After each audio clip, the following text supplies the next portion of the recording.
ಹೆಂಗೆ ನೀವು ಸ್ಕೂಲ್ನ ಹೋದ ಕೂಡಲೇ ಒಂದು ಪ್ರಾರ್ಥನಾ ಮಾಡ್ತೀರಿ, ಹಾಗೆ ಇದೊಂದು ಪ್ರಾರ್ಥನೆ.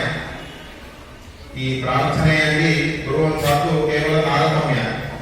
ಆ ತಾರತಮ್ಯಕ್ಕೆ ಅನುಗುಣವಾಗಿ ಎಲ್ಲ ದೇವತೆಗಳಿಗೆ ನಮಸ್ಕಾರ ಮಾಡಿ ನಾವು ಪಾಠಕ್ಕೆ ಹೋಗುವಂತಹದ್ದು. ಶ್ರೀಮನ್ ಮಧ್ವಮತೆ ಹರಿಃ ಪರತರಃ ಸತ್ಯಂ ಜಗತ್ ತತ್ವತೋ ಭಿನ್ನಾ ಜೀವಗಣ ಹರೇರನುಚರ ನೀಚೋಚ್ಚ ಭಾವಂಗತಾಃ ಮುಕ್ತಿರ್ನೈಜ ಸುಖಾನುಭೂತಿ ಅಮಲ ಭಕ್ತಿಶ್ಚ ತತ್ಸಾಧನಂ ಅಕ್ಷಾದಿತ್ರಿತಯಂ